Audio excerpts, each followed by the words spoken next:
The autumn of 1888, London's East End, the district of Whitechapel, is a labyrinth of gaslit alleys, overcrowded slums, and crushing poverty. As fog rolls in from the Thames, it cloaks the streets in a sinister embrace, and from this darkness, a shadow emerges. A shadow that will terrorize the city and baffle detectives for over a century. A shadow that will be given a name whispered in fear, Jack the Ripper. This isn't just a story about a killer. It's the story of a city on the edge, of a society grappling with its own darkness, and of 5 women whose lives were brutally cut short. Their names were Mary Ann Nichols, Annie Chapman, Elizabeth Stride, Catherine Eddowes, and Mary Jane Kelly. They are often called the Canonical Five, the victims most certainly attributed to this one, unidentified murderer. They weren't just victims. They were mothers, daughters, and wives struggling to survive in one of London's harshest environments. To understand the Ripper, we must first understand their world. Whitechapel in 1888 was a place of desperation. Thousands crammed into squalid lodging houses, with work being scarce and often dangerous. For many women, with few other options, survival meant selling their bodies on the streets. This was the hunting ground of Jack the Ripper. He targeted the most vulnerable, women whose society had already cast aside, making them easy prey in the unlit, unpolished corners of the district. The terror began on August 31st, 1888. Carter, on his way to work, discovered the body of Mary Ann Nichols in Buckcastle. Her throat had been severed by 2 deep cuts, and she had sustained gruesome abdominal injuries. The press, sensing a sensational story, latched onto the murder. But this was only the beginning. Just over a week later, on September 8th, the body of Annie Chapman was found in the backyard of 29 Hanbury Street. The brutality had escalated. Her throat was also cut, and her abdomen had been laid open with some of her internal organs removed and placed by her shoulder. The public panicked. The police were overwhelmed. This wasn't just a murder. It was an atrocity performed with a chilling, almost surgical precision. Who could be capable of such acts? Theories ran wild. Was it a mad doctor? A crazed butcher? An aristocrat with a dark secret? The police, led by inspectors from Scotland Yard, were inundated with tips but had no real leads. They had no forensic science as we know it today. No fingerprints, no DNA. All they had were witness testimonies, which were often contradictory and unreliable in the dimly lit chaos of Whitechapel. Then came the night of September 30th, the double event. In the early hours, the body of Elizabeth Stride was found in Duckfield's yard. Her throat was cut, but there were no other mutilations. Police believed the killer had been interrupted. Just 45 minutes later, and less than a mile away, Catherine Eddowes was found in Mitre Square. This time, the killer had not been disturbed. The mutilations were horrific.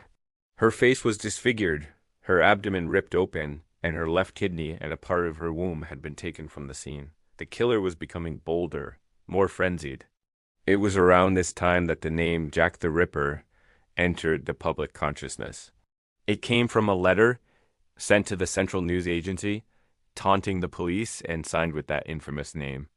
The letter, written in red ink, began, "Dear Boss," and boasted of the killer's work. Another postcard, the Saucy Jackie postcard, referencing the double event. And most chillingly, the From Hell letter, which arrived with a small box containing half of a human kidney, presumed to be from Catherine Eddowes. Were these letters genuine or a cruel hoax? To this day, experts are divided, but they undeniably cemented the legend of Jack the Ripper.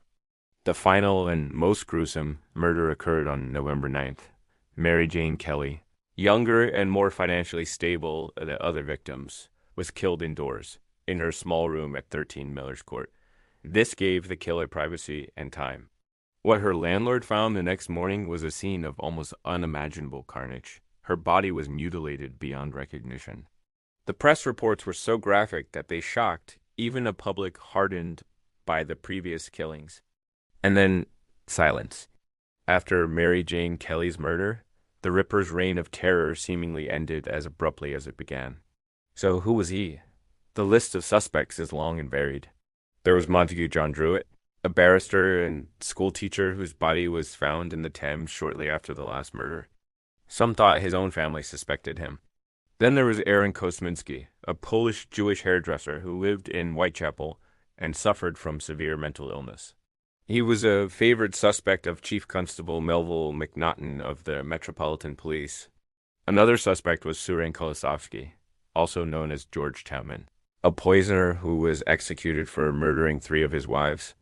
Inspector Frederick Aberline, one of the lead investigators on the case, reportedly favored him as the Ripper after his conviction. More recent theories have used modern profiling techniques. Some point to Walter Sickert, a famous artist who had a morbid fascination with the murders and even painted scenes inspired by them. Author Patricia Cornwell famously spent millions trying to prove his guilt, claiming to have found DNA evidence on the letters, though her findings are highly contested. Another compelling modern suspect is Charles Alan Lechmere, a cart driver who was the first person to discover the body of Mary Ann Nichols, yet gave a false name to the police, and whose route to work placed him near several of the murder sites at the exact times they occurred.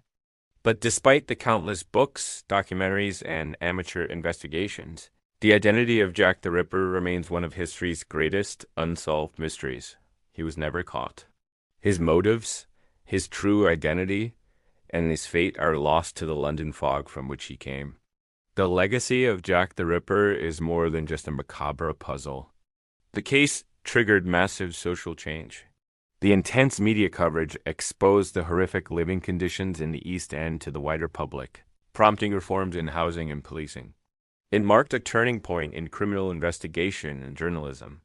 But most importantly, we must remember the 5 women: Mary Ann, Annie, Elizabeth, Catherine, and Mary Jane. Their lives mattered. They were not just props in a killer's gruesome story, but individuals whose tragic deaths shone a light on a dark corner of Victorian society. Their stories and the enduring mystery of their killer continue to haunt and fascinate us, a chilling reminder of the shadow that once stalked the streets of London. Thank you for watching.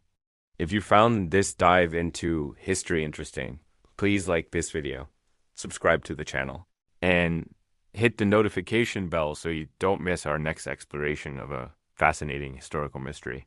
See you next time.